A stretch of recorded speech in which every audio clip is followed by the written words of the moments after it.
Bismillahirrahmanirrahim. Bismillahirrahmanirrahim. Assalamualaikum warahmatullahi wabarakatuh. Sebelum dimulai, minta perhatiannya buat teman-teman semua. La tabta'idu anni, jangan terlalu jauh-jauh. Mungkin bisa lebih mendekat lagi. Saya tuh suka lihat wajah bapak-bapak ini. Kalau terlalu jauh kurang jelas jadinya.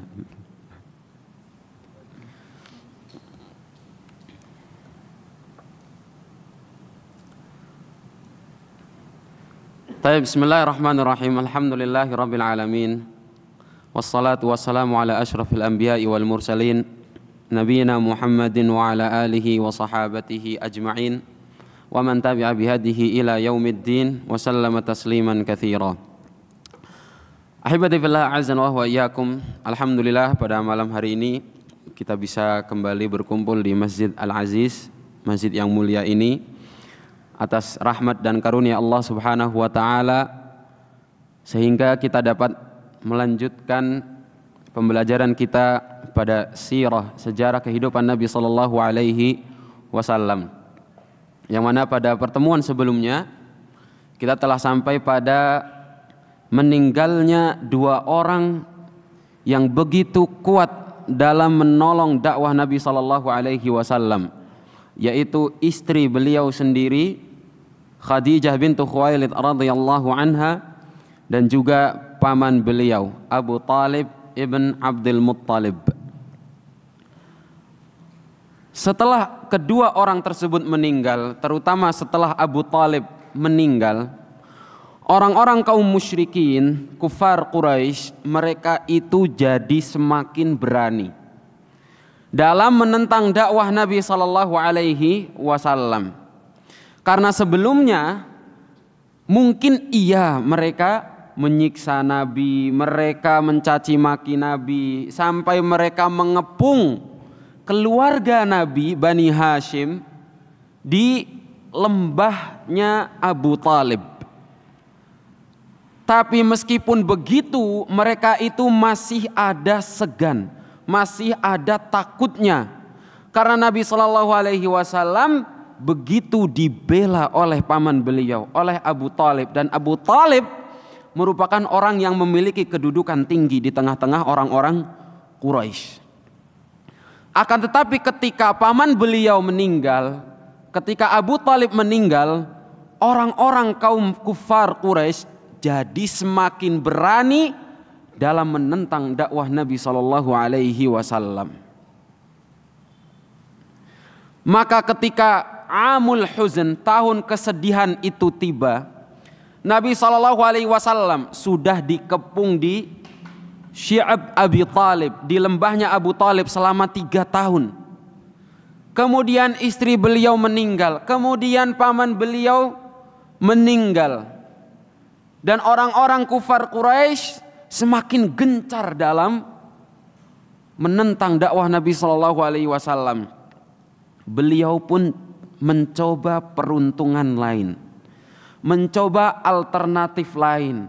Oh, barangkali kalau orang-orang di Mekah ini tidak mau menerima dakwah saya, tidak mau menerima agama Allah Subhanahu wa taala, barangkali di tempat lain ada orang-orang yang lebih dekat dengan kebenaran, yang lebih terbuka, lebih lapang dadanya untuk menerima ajaran Islam, untuk menerima agama Allah Subhanahu wa taala.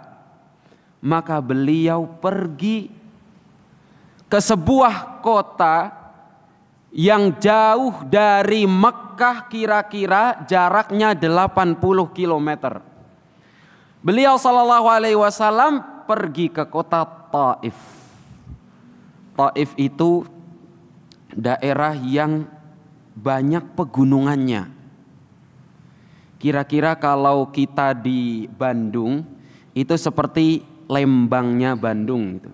Jadi daerahnya di Bandung itu panas, di Lembangnya itu dingin karena daerah pegunungan.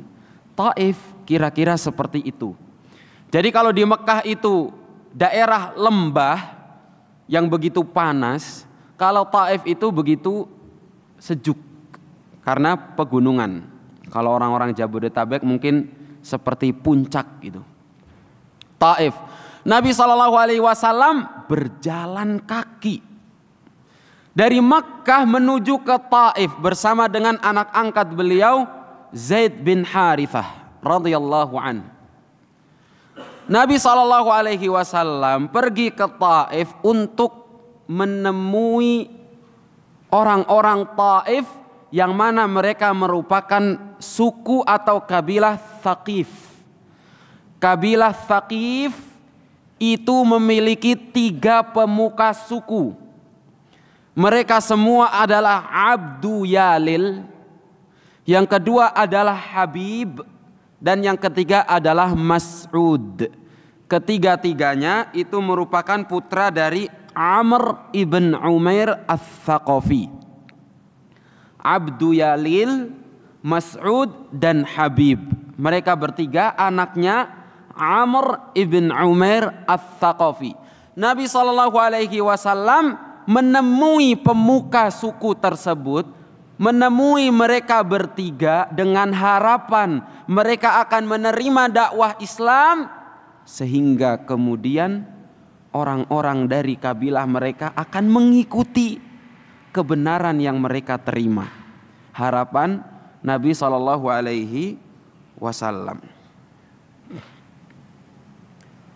Akan tetapi ketika Nabi SAW bertemu dengan mereka bertiga, kemudian menawarkan kepada mereka semua agama Allah, apakah mereka kemudian menerima? La. Qaddarallahu azza wa jalla annahumus thalatha lam yaqbalu da'watan Nabi SAW. Allah Subhanahu wa taala mentakdirkan mereka bertiga tidak menerima dakwah Nabi SAW. Salah satu dari mereka bertiga ada yang mengatakan, huwa yumarritu thiyabal Ka'bah in kana Allahu arsalak. Muhammad, kalau Allah itu benar-benar mengutusmu sebagai nabi, maka sungguh Allah itu akan merobek-robek kain Ka'bah, merobek-robek pakaian Ka'bah. Yang kedua mengatakan, ama wajadallahu ahadan ghairak.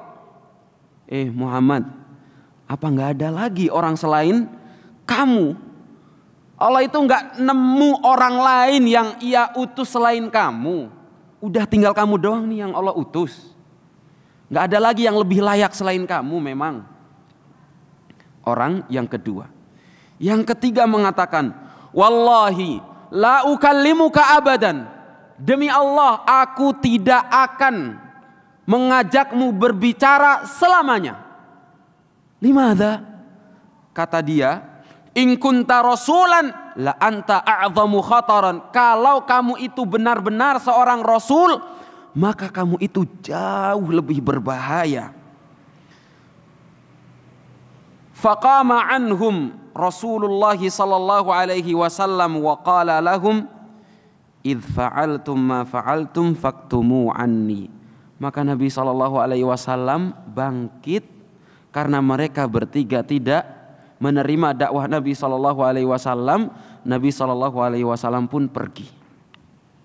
Akan tetapi Nabi SAW mengatakan kepada mereka bertiga, oke, kalau kalian tidak mau menerima dakwah saya, tapi jangan kalian sebarkan perkara saya, maksudnya jangan kalian kabarkan kepada kabilah saya, kepada orang-orang kufar Quraisy, bahwa saya itu datang menemui kalian, kemudian saya menawarkan agama Islam kepada kalian dan kalian menolaknya. Kalau kalian nggak terima ya udah nggak apa-apa, tapi udah diam-diam baik.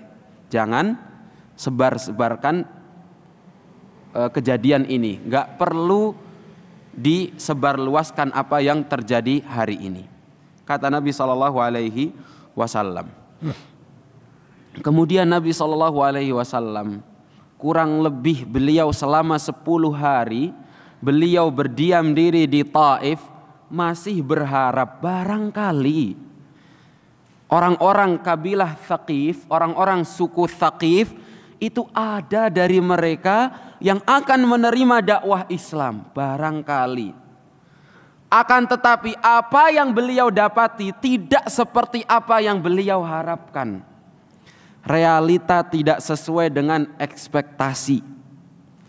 Ternyata Nabi SAW bukannya diterima oleh orang-orang Thaqif, justru orang-orang Thaqif itu membuat barisan, kemudian melempari Nabi SAW, menghina Nabi, mengejek Nabi, melempari Nabi SAW dengan batu sampai damiyat qadamahu, sampai kaki Nabi SAW itu berdarah. Dan putra angkat beliau Zaid bin Harithah senantiasa melindungi Nabi SAW sampai Zaid pun kena lemparan batunya. Bayangkan seorang Rasulullah SAW berjalan bersama Zaid bin Harithah sekitar 80 kilo jalan kaki mendakwahkan Islam, berharap agar orang-orang Thaqif menerima Islam karena kaumnya sendiri itu menolak ajaran Islam ini. Akan tetapi udah jauh-jauh ke sana, justru mereka juga menolak, mereka juga menyiksa Nabi SAW dengan melempari batu. Kira-kira kalau kita itu gimana? Apa yang sudah kita lakukan untuk agama Allah ini? Perjuangan apa yang sudah kita upayakan untuk menegakkan agama Allah ini? Maka kemudian Nabi SAW pulang. Udah, kalau memang orang-orang Thaqif itu tidak mau menerima dakwah Islam, ya sudah, saya pulang lagi ke Makkah. Kemudian di tengah perjalanan beliau singgah di sebuah tempat milik dua orang bersaudara, yaitu Utbah bin Rabi'ah dan Syaibah bin Rabi'ah. Dua orang bersaudara ini ketika melihat Nabi SAW singgah dalam keadaan penuh belas kasihan, terluka, sedih karena orang-orang Thaqif tidak menerima dakwah beliau, justru melempari beliau dengan batu. Mereka berdua pun merasa iba. Kasihan ini orang, jauh-jauh ke Taif dari Mekah, malah dilempari batu. Nah, mereka berdua ini punya seorang pembantu yang bernama Addas.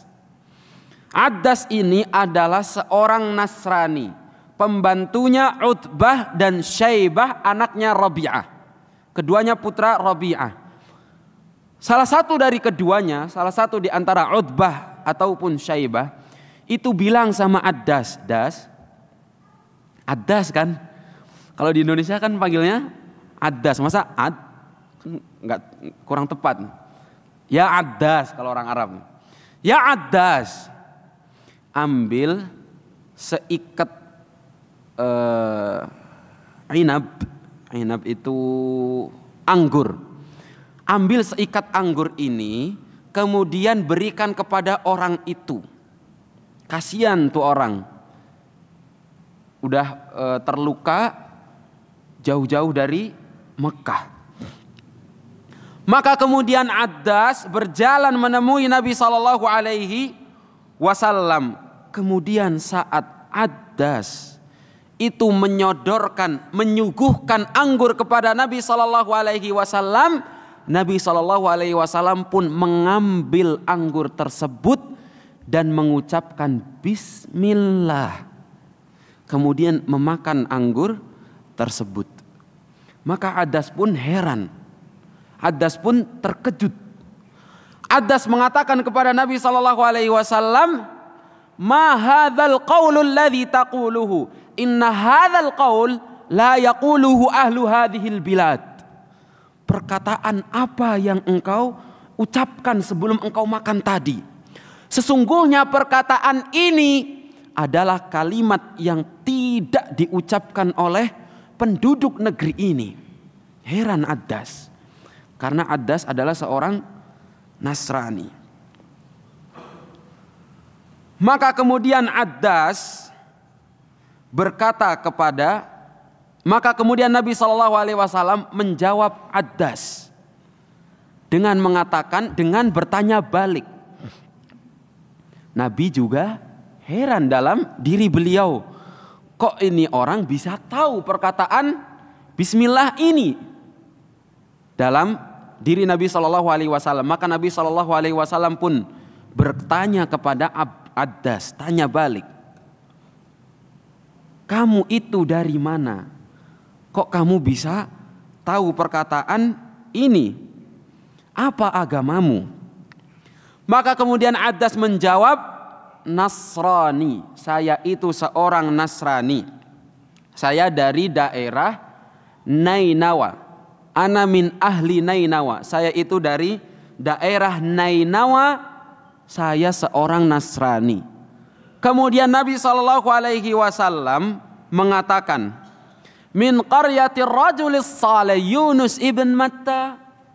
Kamu dari daerah Nainawa. Oh, daerahnya seorang saleh yang bernama Yunus ibn Matta. Addas tambah heran. Loh, kok ini orang tahu Yunus ibn Matta? Addas mengatakan, dari mana kamu tahu Yunus ibn Matta? Wa ma yudrika ma Yunus ibn Matta? Addas mengatakan, saya itu pergi keluar dari daerah Nainawa dalam keadaan tidak mungkin ada 10 orang itu yang mengenal Matta. Kok kamu tinggal di negeri ini bisa tahu Yunus ibn Matta? Maka kemudian Nabi SAW menjawab, huwa akhi. Yunus ibn Matta itu adalah saudara saya. Kenapa? Li'annahu nabi wa ana nabi. Karena Yunus itu adalah seorang nabi, saya juga seorang nabi. Karena kata Nabi SAW di dalam sebuah hadis, beliau pernah bersabda, innal anbiya ikhwatun li'allad dinuhum wahid. Para nabi itu mereka semuanya bersaudara dalam satu ajaran, dalam satu agama Allah Subhanahu wa taala. Dinuhum wahid, karena agama yang mereka bawa itu satu, agama Islam. Dari zaman Adam alaihi salam sampai kepada Nabi sallallahu alaihi wasallam. Agama yang mereka bawa semuanya agama Islam. Mungkin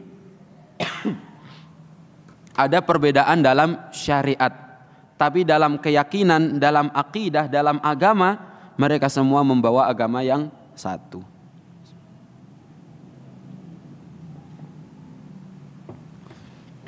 Maka ketika Addas mendengar jawaban Nabi SAW, seketika itu pula Addas kemudian mendekap Nabi SAW, merangkul Nabi SAW, memeluk beliau dan mengecup kepala beliau, mencium tangan beliau dan mencium kaki beliau. Sallallahu alaihi wasallam.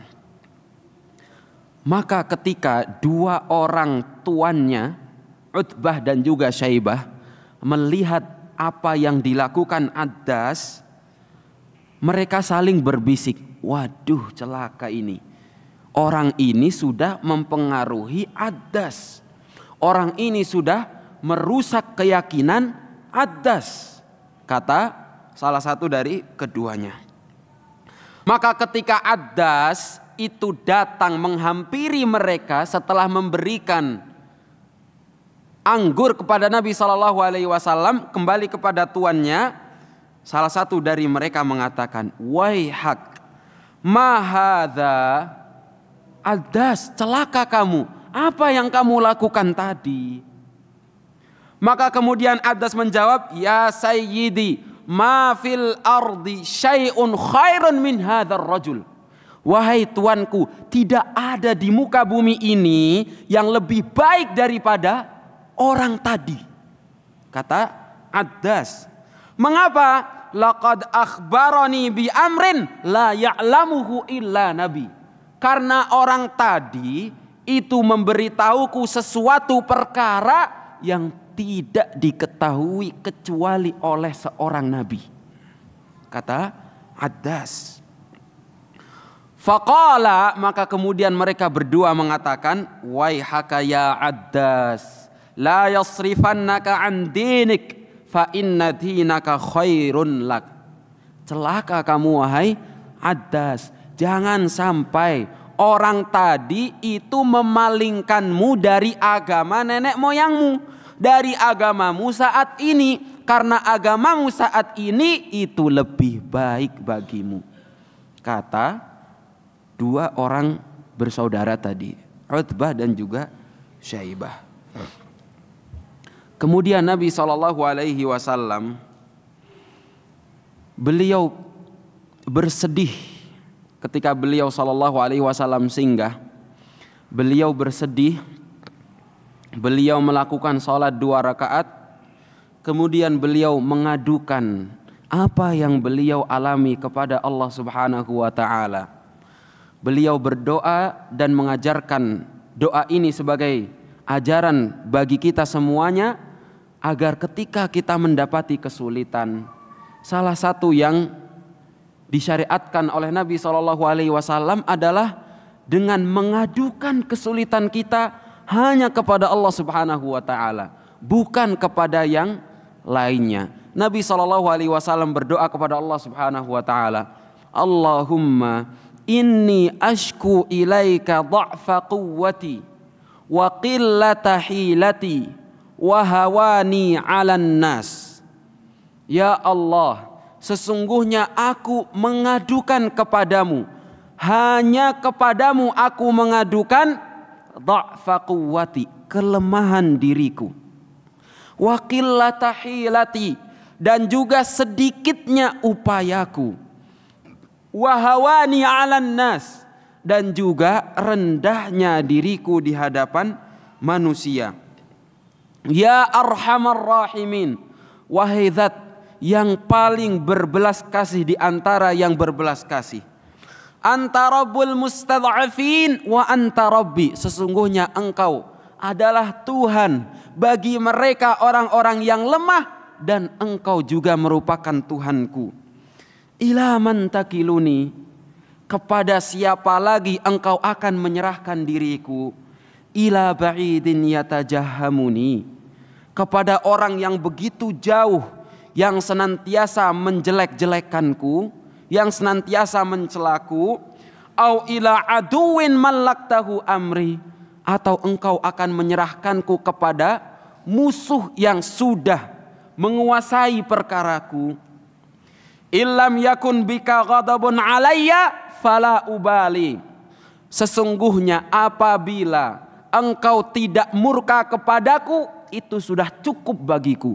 Aku tidak memperdulikan hal lain selama engkau tidak murka kepadaku. Ghaira anna afiyataka hiya awsa'uli, akan tetapi afiatmu itu lebih luas bagiku. A'udzu binuri wajhikal ladzi asyraqat lahu dzulumat, aku berlindung kepadamu dengan cahaya wajahmu yang dengan cahaya tersebut telah menerangi kegelapan-kegelapan. Wasaluha alaihi amrud dunya wal akhirah, dan perkara-perkara dunia dan akhirat menjadi baik.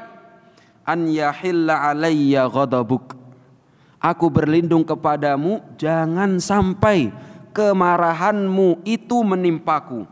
Au yanzila bisakhatuk, atau murkamu itu turun kepadaku.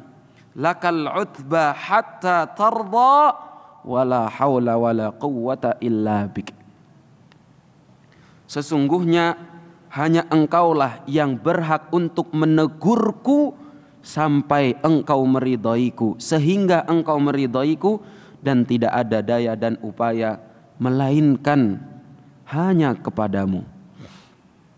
Inilah doa yang diajarkan oleh Nabi SAW. Haibati fillah azza wa iyyakum. Setelah itu kemudian beliau masih menyempatkan diri untuk melaksanakan salat malam. Beliau SAW sempat salat malam dalam persinggahan beliau saat perjalanan pulang menuju Makkah. Beliau mengadukan apa yang beliau alami kepada Allah Subhanahu wa ta'ala. Segala macam kesedihan, segala macam penolakan, segala macam cobaan yang beliau hadapi, semuanya beliau adukan hanya kepada Allah Subhanahu wa ta'ala. Maka kemudian beliau melanjutkan perjalanan dan singgah di sebuah tempat yang disebut Qarnuth Tha'alib. Sebagian ulama mengatakan Qarnuth Tha'alib itu sekarang adalah Qarnul Manazil, yaitu miqatnya Ahlu Najd. Kalau teman-teman umrah kemudian ke Taif misalkan, mau datang ke Mekah mau ambil umrah, itu tempatnya dari Qarnul Manazil.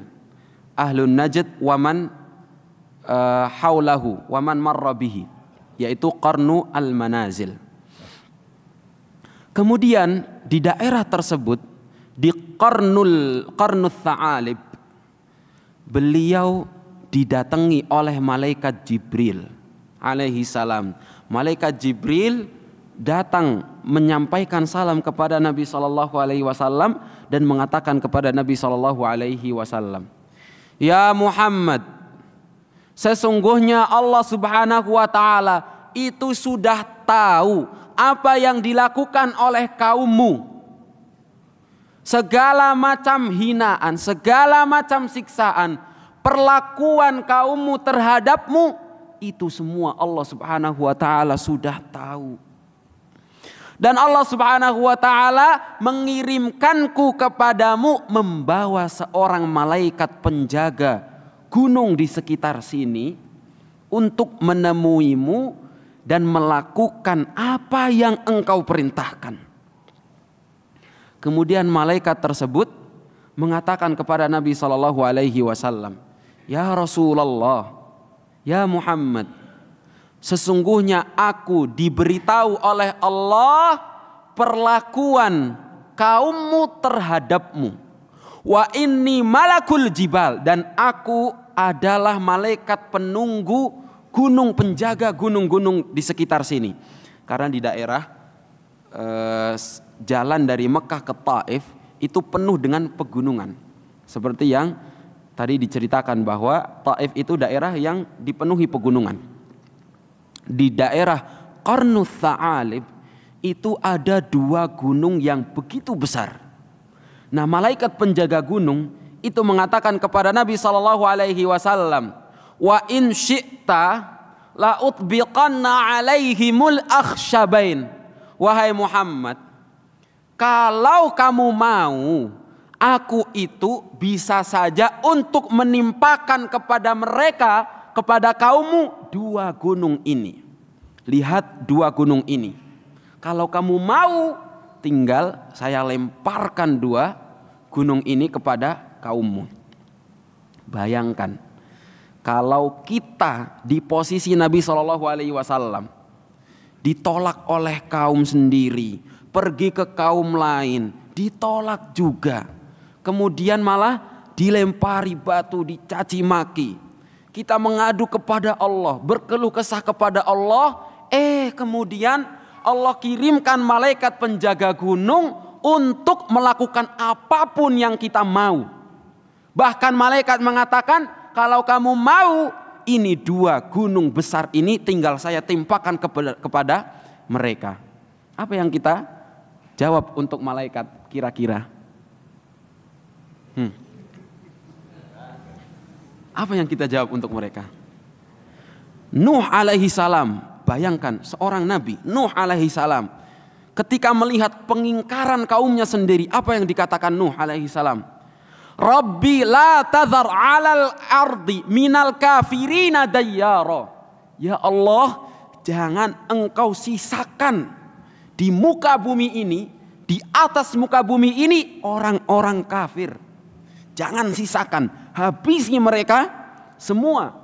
Maka kemudian Allah kirimkan hujan lebat sampai banjir bandang. Dan semuanya binasa. Kecuali yang berada di atas perahu bersama dengan Nabi Nuh. Kecuali orang-orang beriman. Nabi ditawarin. Kira-kira kalau kita di posisi Nabi, apa jawaban kita? Wis, langsung aja lempar. Bismillah, irmi. Kalau kita di posisi mereka. Di posisi Nabi SAW. Akan tetapi Nabi SAW, Nabiyur Rahmah, Nabi yang penuh dengan kasih sayang. Nabi SAW tidak mengiyakan tawaran malaikat penjaga gunung. Justru Nabi SAW mengatakan, bal arju an yukhrijallahu min aslabihim man ya'budullaha wahdahu la yusyriku bihi syai'a. Jangan dilempar. Sesungguhnya aku itu berharap mungkin dari keturunan mereka nanti ada orang-orang yang menyembah Allah Subhanahu wa taala dan tidak menyekutukan Allah dengan sesuatu apapun. Oke, mungkin mereka saat ini tidak beriman, tapi siapa tahu, aku berharap nanti di kemudian hari keturunan-keturunan mereka ada dari mereka yang beribadah kepada Allah Subhanahu wa taala dan tidak menyekutukannya dengan sesuatu apapun. Dalam riwayat lain Nabi SAW mengatakan, Allahumma ighfir liqaumi fa innahum la ya'lamun. Justru Nabi SAW mendoakan ampunan. Allahumma ighfir liqaumi, ya Allah, ampunilah kaumku, fa innahum la ya'lamun, karena mereka adalah orang-orang jahil, orang-orang yang tidak tahu menau. Tapi sudah waktunya adzan Isya, nanti insyaallah kita lanjutkan setelah Isya. Bismillah, alhamdulillah, wassalatu wassalamu ala rasulillah, amma ba'd. Ahibati fillah, azanallahu wa iyyakum. Kita lanjutkan dari perjalanan Nabi SAW berdakwah ke kota Taif. Ahibati fillah, azanallahu wa iyyakum. Kemudian setelah Nabi SAW, setelah beliau ditawari oleh malaikat penjaga gunung untuk kalau beliau mau akan ditimpakan 2 gunung yang besar kepada orang-orang Thaqif, akan tetapi Nabi SAW menolak dan beliau SAW berharap akan ada di antara keturunan mereka yang kelak akan menyembah Allah Subhanahu wa taala dan tidak menyekutukannya dengan sesuatu apapun. Selanjutnya Nabi SAW salat malam di tempat tersebut di Qarnus Tha'alib, dan beliau SAW membaca Al-Quran. Maka kemudian ada sekelompok jin yang mendengarkan bacaan Al-Quran Nabi SAW, yang mana hal tersebut Allah Subhanahu wa taala abadikan di dalam Al-Qur'anul Karim, di dalam surat Al-Ahqaf. Kata Allah Subhanahu wa taala, wa idh sarafna ilaika nafaran minal jinni yastami'unal Qur'an. Dan ingatlah ketika kami mendatangkan kepadamu nafaran minal jin, sekelompok dari para jin. Yastami'unal Qur'an, apa yang dilakukan para jin tersebut?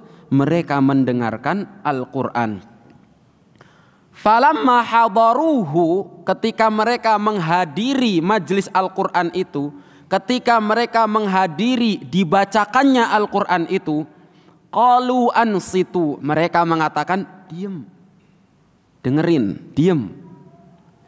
Falamma qudiya, dan setelah mereka selesai dari mendengarkan bacaan Al-Quran Nabi SAW, wallau ila qaumihim munzirin. Mereka pulang, mereka kembali kepada kaum mereka untuk memberikan peringatan, untuk berdakwah. Jin aja berdakwah. Ketika mereka mendengarkan Al-Quran, mendengarkan bacaan Nabi SAW, kemudian mereka menghayati bacaan tersebut dengan seksama. Dan setelah mereka pulang, mereka sampaikan apa yang mereka dapat dari Nabi SAW kepada kaum mereka. Qalu ya qaumana inna sami'na kitaban unzila min ba'di Musa. Mereka mengatakan kepada kaum mereka, wahai kaum kami, sesungguhnya kami itu telah mendengar sebuah kitab yang diturunkan setelah Nabi Musa. Musaddiqan lima baina yadayhi, yang membenarkan apa yang ada di depannya di kemudian hari. Yahdi ilal haq wa ila tariqin mustaqim. Kitab tersebut, Al-Quran ini, menunjukkan kepada kebenaran dan menunjukkan kepada jalan yang lurus. Ya qaumana ajibu da'iyallah, wahai kaum kami, serulah, jawablah panggilan dari seorang dai yang menyeru kepada Allah Subhanahu wa taala. Wa aminu bihi, dan berimanlah kepadanya, yaitu Nabi sallallahu alaihi wasallam. Yaghfir lakum min dzunubikum wa yujirkum min adzabin alim. Niscaya Allah Subhanahu wa taala itu akan mengampuni dosa-dosa kalian dan akan melindungi kalian dari azab yang begitu pedih. Setelah beliau selesai dari sholat malam, kemudian di waktu berikutnya beliau pun melanjutkan perjalanan ke kota Mekkah. Tapi sebelum beliau sallallahu alaihi wasallam masuk ke kota Mekkah, anak angkat beliau Zaid bin Harithah cemas. Waduh Rasulullah, ini gimana kita masuk Mekkah? Orang sebelumnya aja mereka menyiksa kita, menekan kita, menentang dakwah kita. Kita keluar kok kita sekarang masuk lagi. Gimana kita bisa selamat kalau kita masuk ke Mekah lagi? Maka kemudian Nabi SAW mengatakan kepada Zaid bin Harithah, ya Zaid, innallaha ja'ilun lima tara faraja. Sesungguhnya Allah Subhanahu wa taala itu pasti akan menjadikan pada hal yang engkau lihat, kesulitan yang kita hadapi saat ini, faraja, jalan keluar. Allah akan menjadikan jalan keluar, membuatkan solusi dari setiap kesulitan yang sedang kita hadapi. Wa mukhrijan wa makhrajan wa innallaha nasiru dinihi wa mudhhira nabiyhi. Dan sesungguhnya Allah Subhanahu wa taala itu pasti akan memenangkan agamanya, pasti akan menolong agamanya dan memenangkan nabinya. Nabi SAW optimis. Dalam keadaan yang begitu sempit, Nabi masih optimis. Maka kemudian Nabi SAW mendatangi orang pemuka kaum Quraisy untuk meminta perlindungan. Beliau SAW mendatangi Al-Akhnas bin Syariq untuk meminta perlindungan, tapi Al-Akhnas bin Syariq menolak, tidak bisa memberikan perlindungan kepada Nabi SAW saat beliau hendak masuk ke kota Mekkah. Beliau datangi orang lain, pemuka Quraisy yang lain. Beliau datangi Suhail bin Amr. Suhail bin Amr pun menolak, tidak mau memberikan perlindungan kepada Nabi SAW. Terakhir yang ketiga, beliau SAW mendatangi Al-Mut'im bin Adi.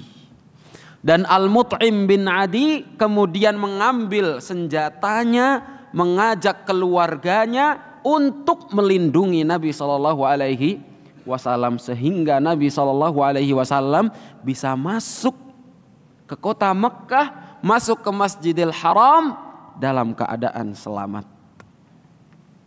Maka kemudian ketika Abu Jahal melihat Nabi Shallallahu Alaihi Wasallam masuk Mekkah, masuk ke dalam Masjidil Haram bersama dengan Al-Mut'im bin Adi, Abu Jahal tanya, "Ya Mut'im, amujirun anta am mutabi'?" Mut'im, kamu itu sekedar memberikan perlindungan kepada Muhammad atau kamu itu sudah mengikuti agama Muhammad? Maka kata Al-Mut'im bin Adi, "Bal ana mujir, aku hanya melindungi Muhammad." Maka kemudian Abu Jahal pun membiarkan. Dan Nabi SAW tidak pernah melupakan kebaikan Al-Mut'im bin Adi. Sampai-sampai saat Nabi SAW itu menang dalam perang Badar, kemudian ada tawanan perang, Nabi SAW musyawarah bersama dengan Abu Bakar, Umar dan sahabat lain, apa yang mau kita lakukan terhadap orang-orang tawanan perang ini. Nabi SAW mengatakan, kalau Mut'im bin Adi itu masih hidup, kemudian Mut'im bin Adi itu minta kepadaku agar tawanan ini dibebaskan, aku akan membebaskan dengan sukarela.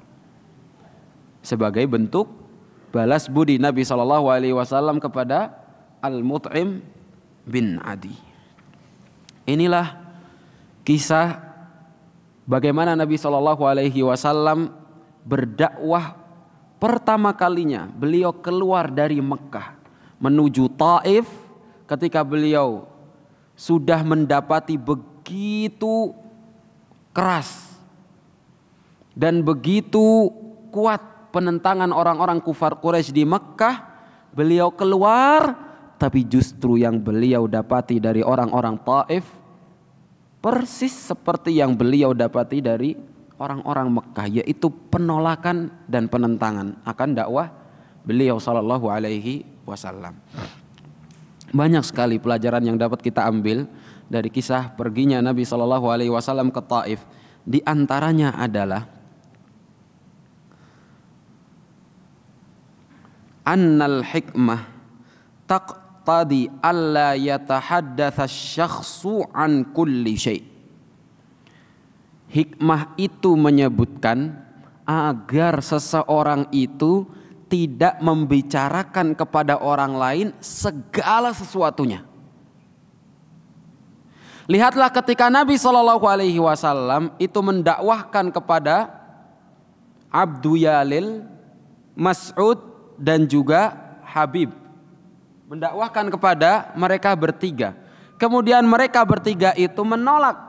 Nabi SAW bilang kepada mereka bertiga, ya udah kalau kalian tidak mau masuk Islam, tapi diam-diam aja. Jangan sebarluaskan berita ini.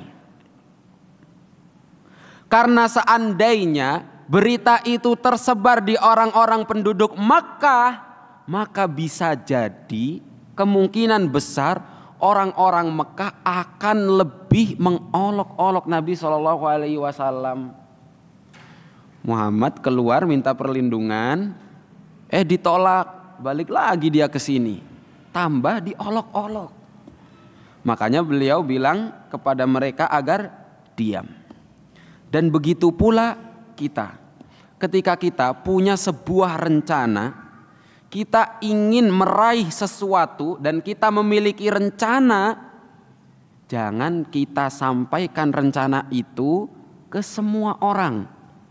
Mungkin ada beberapa orang yang perlu kita ceritakan, tapi jangan ceritakan ke semuanya.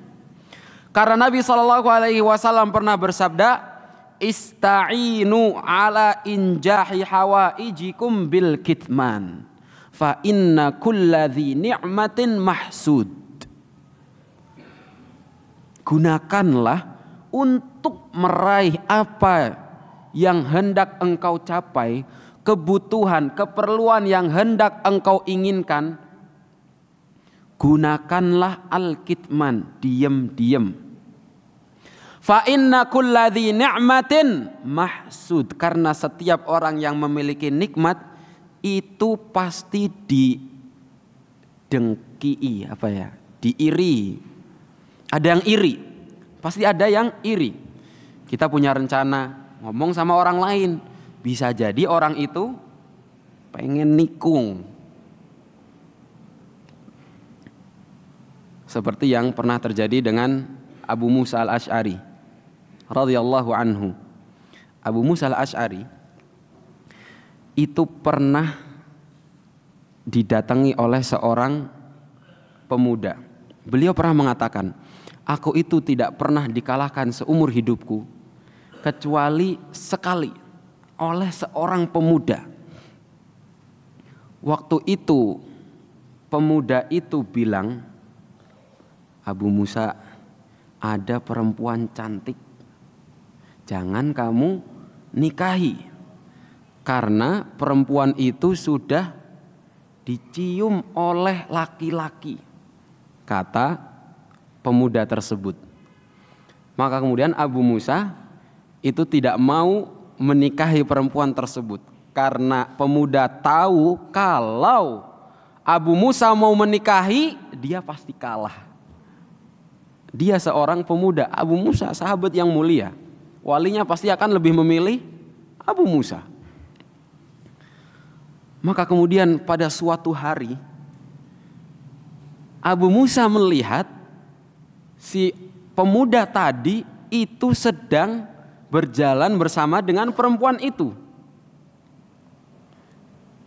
Yang mana perempuan itu ternyata sudah dinikahi oleh pemuda. Dipanggillah si pemuda itu, kata Abu Musa, hei pemuda, gimana sih ente? Ente yang bilang sama ana jangan nikahi orang perempuan ini, kok sekarang malah ente yang nikahi? Ente bilang dia pernah dicium sama laki-laki. Lalu kata pemuda itu apa? Iya, dia pernah dicium laki-laki. Ayahnya sendiri, ayahnya kan laki-laki. Dia sengaja mengatakan itu supaya Abu Musa tidak melamar perempuan tersebut. Nah, kalau kita pengen meraih sesuatu, jangan ceritakan rencana yang kita punya ke semua orang. Karena bisa jadi orang itu ketika tahu apa yang ingin kita raih dan kita malah ngasih tahu rencana kita, dia malah nikung. Atau waliyadzubillah, karena iri dia akan berusaha justru menggagalkan rencana kita, bukan membantu untuk mensukseskannya. Baik. Kemudian pelajaran lain yang dapat kita ambil adalah hirsun Nabi sallallahu alaihi wasallam ala hidayatin nas wa kana yabda'u bil akabir. Semangatnya Nabi sallallahu alaihi wasallam untuk memberikan hidayah, petunjuk kepada orang lain, dan beliau sallallahu alaihi wasallam memulai dengan orang-orang besar, maksudnya orang-orang yang memiliki pengaruh. Lihatlah ketika beliau sallallahu alaihi wasallam pergi ke Taif, yang pertama kali beliau sampaikan dakwah itu pembesar-pembesarnya, Abdu Yalil, Mas'ud, Habib, ketiga-tiganya. Karena dengan harapan kalau mereka itu masuk Islam, maka orang-orang di kabilahnya juga akan masuk Islam. Begitu pula saat Mus'ab bin Umair itu pergi ke Madinah mendakwai orang-orang Yathrib saat itu. Mus'ab bin Umair pertama kali mendatangi siapa? Sa'ad bin Mu'adz, As'ad bin Zurarah, Usaid ibn al-Hudair, pemuka-pemuka Aus dan juga Khazraj, berharap agar ketika mereka sudah masuk Islam, para orang-orang anggota suku tersebut, anggota Aus dan juga Khazraj, akan mengikuti pemuka suku mereka.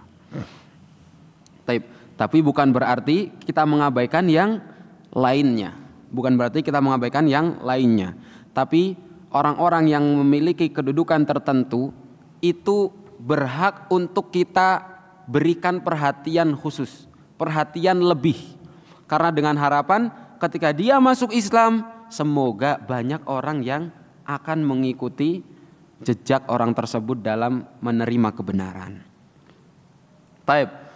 Habibati fillah azza wa iyyakum. Pelajaran berikutnya adalah lihatlah bagaimana Zaid bin Harithah. Bagaimana semangatnya Zaid bin Harithah dalam melindungi Nabi sallallahu alaihi wasallam. Zaid berusaha menjadikan dirinya sendiri sebagai benteng yang melindungi Nabi sallallahu alaihi wasallam dari lemparan orang-orang Thaqif. Begitulah seharusnya seorang muslim dalam membela Nabi sallallahu alaihi wasallam. Kalau dalam kehidupan beliau, dalam masa Nabi sallallahu alaihi wasallam masih hidup, kita mempertaruhkan jiwa dan raga kita untuk melindungi diri beliau, maka saat beliau sudah tiada, kita mempertaruhkan jiwa dan raga kita untuk membela ajaran beliau, untuk membela sunnah-sunnah beliau, yaitu dengan mengikuti perintahnya dan juga menjauhi larangan-larangan beliau sallallahu alaihi wasallam. Kemudian pelajaran lain yang sangat teramat penting yang dapat kita ambil dari kisah tersebut adalah al-luju'u ilallah fisyada'id. Hendaknya kita kembali kepada Allah, berserah diri, pasrah kepada Allah Subhanahu wa taala terutama saat kita mendapati keadaan yang sulit. Orang-orang musyrik aja kalau mereka itu dalam keadaan sulit, mereka itu tidak menyembah Lat, mereka tidak berdoa kepada Uzza, mereka tidak memohon-mohon kepada Hubal, tidak. Kata Allah Subhanahu wa taala, "Fa idza rakibu fil fulk da'awullaha mukhlishina lahuddin." Orang-orang musyrik itu ketika mereka berada di atas perahu, di tengah lautan, terombang-ambing oleh ombak, apa yang mereka lakukan? Da'awullah mukhlishina lahuddin. Mereka itu berdoa kepada Allah dengan ikhlas, dengan mengikhlaskan agama hanya kepada Allah.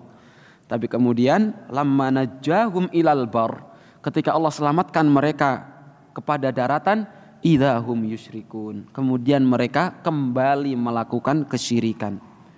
Kalau orang-orang musyrik aja saat mendapati kesulitan mereka bergantung kepada Allah Subhanahu wa taala, maka kita sebagai seorang muslim lebih layak lagi untuk berserah diri kepada Allah Subhanahu wa taala. Lihatlah Nabi sallallahu alaihi wasallam ketika beliau ditolak dakwahnya oleh orang-orang Mekah, pergi ke Taif, ditolak pula. Apa yang beliau sallallahu alaihi wasallam katakan? Allahumma inni ashku ilaik. Ya Allah, hanya kepadamu aku ini mengeluh. Aku mengeluhkan dha'fa quwwati, kelemahanku, wa qillata hilati, sedikitnya upayaku, dan lain sebagainya, dan seterusnya sebagaimana dalam doa yang kita bacakan tadi, yang kita pelajari tadi. Nabi SAW berserah diri kepada Allah Subhanahu wa taala sepenuhnya, hanya bersandar kepada Allah Subhanahu wa taala. Dan juga al-ilhah fid du'a, menunjukkan kefakiran kita dalam berdoa. Sebagian orang ketika berdoa terkadang tidak paham doa yang ia panjatkan, tidak tahu ini maksud doa ini apa. Keluar rumah dia bilang bismillahirrahmanirrahim Allah wala haula wala quwata illa billah, tapi tidak paham, sekedar mengucap. Doa-doa lainnya terutama dalam sholat, banyak sekali orang yang sholat baca doa-doa tapi tidak meresapi apa yang dia baca. Ketika kita meminta sesuatu kepada Allah Subhanahu wa taala, tunjukkan kebutuhan kita akan hal tersebut. tampakkan diri kita kepada Allah Subhanahu wa taala agar Allah Subhanahu wa taala itu simpati kepada kita sehingga Allah akan memberikan apa yang kita inginkan. Kan normalnya orang kalau minta sesuatu ke orang lain kemudian menunjukkan pakai muka melas, kan lebih diharapkan orang lain itu akan ngasih itu ke manusia. Nah, kita kepada Allah Subhanahu wa taala tidak perlu malu. Tunjukkan kefakiran kita, kebutuhan kita akan rahmat dan kasih sayang Allah Subhanahu wa taala. Kita punya kebutuhan, minta sama Allah. Kita perlu sesuatu, minta sama Allah. Karena Allah Subhanahu wa taala itu tidak akan pernah bosan dengan permintaan-permintaan yang kita panjatkan. Kata seorang penyair, dia mengatakan, la tas'alanna bani Adam hajatan wasalillah alladhi abwabuhu la tuhjab. Jangan kamu minta sama manusia kebutuhanmu, mintalah sama Allah yang pintu-pintunya itu tidak pernah tertutup. Allahu yaghdab in tarakta su'alahu. Allah itu justru akan marah ketika kita tidak meminta kepadanya. Wa bunayya Adam hina yus'alu yaghdabu. Adapun manusia, anak cucu Adam kalau diminta justru dia akan marah. Minta-minta mulu, justru dia akan marah manusia. Taib hibada fil a'zana wa iyyakum. Kemudian pelajaran lain yang dapat kita ambil adalah bolehnya kita menerima hadiah dari orang kafir. Bolehnya kita meminta hadiah dari orang kafir. Karena Nabi Shallallahu Alaihi Wasallam menerima hadiah berupa inab, berupa anggur yang diberikan oleh Addas, yang diberikan oleh Utbah dan juga Syaibah ibn Rabi'ah melalui Addas. Nabi Shallallahu Alaihi Wasallam menerima hal tersebut selama hadiah itu bukan sesuatu yang haram. Misalkan dikasih khomer, ya jangan terima. Boleh kan menerima hadiah dari orang kafir, dikasih khomer, diterima juga. Tidak, selama hadiah tersebut bukan sesuatu yang haram, maka diperbolehkan untuk menerima. Baik. Kemudian pelajaran lain yang dapat kita ambil, dan ini pelajaran yang begitu penting untuk kita aplikasikan terhadap kehidupan kita sehari-hari, yaitu dengan menunjukkan nilai-nilai Islam. Dalam mendakwahkan Islam ini, selain dengan perkataan, kita juga harus dengan perbuatan. Dan dengan menunjukkan nilai-nilai agama Islam yang begitu mulia, diharapkan orang lain akan tertarik menerima agama Islam, menerima kebenaran, menerima dakwah yang sedang kita upayakan. Lihatlah Nabi Shallallahu Alaihi Wasallam. Nabi Shallallahu Alaihi Wasallam ketika hendak memakan anggur, beliau itu mengatakan Bismillah. Dan dengan beliau menunjukkan ajaran Islam tersebut, dengan beliau menunjukkan nilai Islam yang mulia tersebut, sehingga Addas kemudian terketuk hatinya untuk menerima ajaran Islam. Kita sehari-hari pun begitu. Ketika kita menginginkan hidayah kepada orang lain, berdakwah kepada orang lain, kita tunjukkan kepada orang lain nilai-nilai Islam yang begitu mulia. Ketemu tetangga, ketemu orang lain di jalan, tegur, disapa, jangan cemberut baik. Kayak orang yang banyak utang, ketemu orang cemberut baik bawaannya. Orang juga yang ada malah suuzon, apa sih ini orang cemberut baik setiap ketemu gitu. Banyak utang beren. Ketika orang melihat kita menunjukkan nilai yang baik, justru dia kemudian akan tertarik. Nah, ini banyak orang itu pasang muka sangar. Ketemu orang lain pasang mukanya sangar, ya orang takut. Pakai jenggot, muka sangar, jidatnya ada bekas sujud, nggak pernah senyum. Ketemu orang lain, kereng. Apa sih kereng tuh? Apa ya? Sangar lah intinya. Sangar, tidak mau senyum. Tidak mau senyum, tidak mau nyapa. Hidupnya eksklusif. Sendiri aja. Dengan berdalih, orang-orang lain itu ahli bid'ah. Orang-orang lain itu masih banyak melakukan kebid'ahan. Saya harus memilih teman. Saya harus memilih teman dengan baik. Betul, memilih teman yang baik. Tapi bergaul dengan semua orang. Jangan bergaul dengan orang-orang tertentu saja. Karena dengan kita bergaul dengan semua orang dan kita menunjukkan nilai-nilai Islam yang begitu mulia, diharapkan orang-orang lain akan mendapatkan hidayah seperti yang kita telah dapatkan. Taib hibati fillah azanallahu wa iyyakum. Kemudian pelajaran lain yang dapat kita ambil adalah betapa Allah Subhanahu wa taala itu memuliakan Nabi sallallahu alaihi wasallam.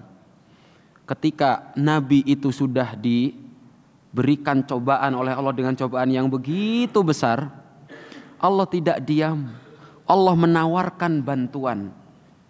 Muhammad, kalau kamu mau, nih saya kirimkan malaikat penjaga gunung. Kamu perintah apapun, malaikat akan melaksanakan perintah yang kamu berikan. Dan di situ pula kita dapat mengambil pelajaran betapa lembutnya Nabi Shallallahu Alaihi Wasallam. Betapa yang Nabi Shallallahu Alaihi Wasallam inginkan itu adalah agar para manusia itu mendapatkan hidayah. Nabi Shallallahu Alaihi Wasallam tidak memiliki dendam terhadap orang-orang yang pernah melukai beliau, terhadap orang-orang yang pernah mengejek beliau, menyiksa beliau. Beliau justru menginginkan kebaikan pada diri-diri mereka. Nabi Shallallahu Alaihi Wasallam memaafkan apa yang mereka lakukan terhadap beliau. Lihatlah dengan doa Nabi Shallallahu Alaihi Wasallam benar. Ketika Nabi Shallallahu Alaihi Wasallam wafat, seluruh jazirah Arab itu semuanya murtad. Semuanya murtad kecuali penduduk 3 kota: Mekkah, Madinah, Taif. Mekkah itu karena sudah Allah Subhanahu wa taala bebaskan dari kesyirikan saat Fathu Mekkah. Madinah itu karena tempat beliau sallallahu alaihi wasallam hijrah, dan Taif. Kenapa Taif? Karena Taif diberkati dengan doa Nabi sallallahu alaihi wasallam. Kita itu ketika mendapati cobaan, mendapati perlakuan yang kurang baik dari orang lain, mungkin orang lain itu tidak tahu, mungkin orang lain itu tidak paham dengan apa yang kita coba ingin sampaikan. Jadi maafkanlah, banyak-banyak husnudzan, banyak-banyak memberikan maaf. Jangan malah pendendam, menyimpan dendam. Oh, ini orang yang pernah berbuat buruk kepada saya. Lempar. Mana malaikat penjaga gunung? Lemparkan gunung Manglayang. Jangan. Taib hibati fillah azinallahu wa iyyakum. Kemudian pelajaran yang lain yang dapat kita ambil dari kisah berdakwahnya Nabi sallallahu alaihi wasallam ke Taif adalah bagaimana semangatnya Nabi sallallahu alaihi wasallam dalam beribadah. Ketika beliau sallallahu alaihi wasallam itu hendak pulang dari Taif, beliau dalam perjalanan, beliau masih sempat-sempatnya sholat malam. Saking semangatnya beliau sallallahu alaihi wasallam untuk beribadah. Nabi sallallahu alaihi wasallam pernah bersabda, beliau menceritakan atau membawakan perkataan Jibril kepada beliau. Kata Jibril, "Ya Muhammad, Inna syarafal mu'min qiyamuhu bil-lail. Sesungguhnya kemuliaan seorang mukmin itu ada pada salat malam. Dan Nabi SAW seumur hidup beliau tidak pernah meninggalkan salat malam. Sampai-sampai saat beliau sedang perjalanan pun beliau tidak salat rawatib, tapi beliau melakukan salat malam. Dan salat malam ini merupakan waktu yang paling intens antara seorang hamba dengan Allah Subhanahu wa taala. Di dalam sebuah hadis Nabi sallallahu alaihi wasallam mengatakan, yanzilullahu tabaraka wa taala ila sama'id dunya hina yabqa thuluthul lailil akhir. Allah Subhanahu wa taala itu turun ke langit dunia saat tersisa sepertiga malam yang terakhir. Kemudian Allah Subhanahu wa taala mengatakan, man yad'uni fa astajibalah, man yas'aluni fa u'tiyah. Siapa yang berdoa kepadaku akan aku kabulkan. Siapa yang meminta kepadaku akan aku kasih. Man yastaghfiruni la aghfirannalah. Siapa yang meminta ampun akan aku ampuni.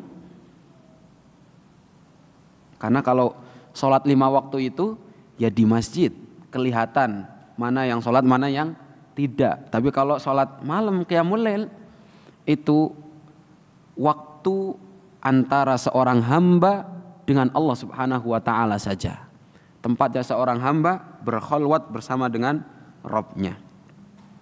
Kemudian berikutnya, habibati fillah azza wa iyyakum, adalah adab saat mendengarkan bacaan Al-Qur'an.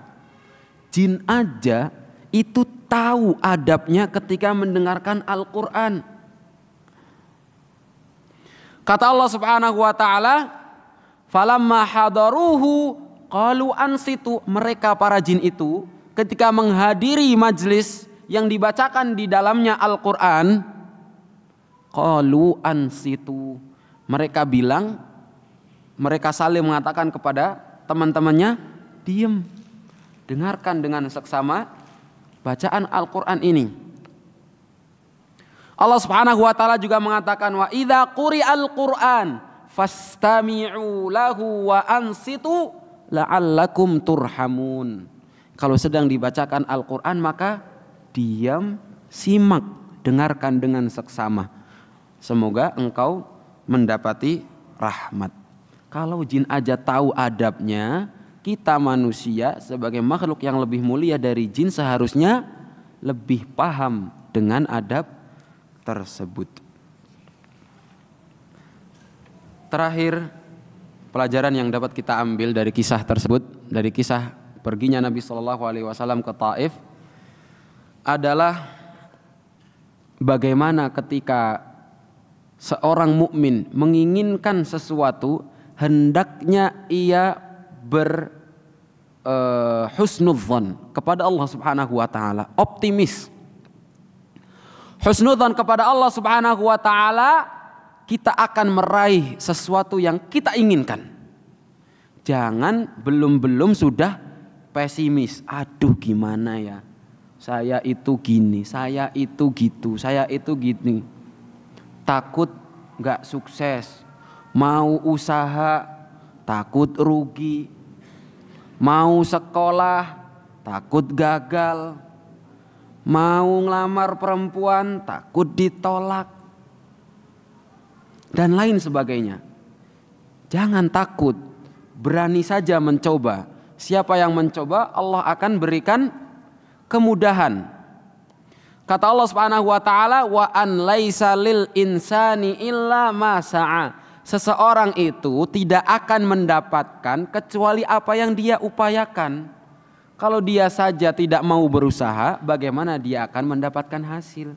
Yang berusaha aja belum tentu sukses, apalagi yang tidak berusaha sudah pasti tidak sukses.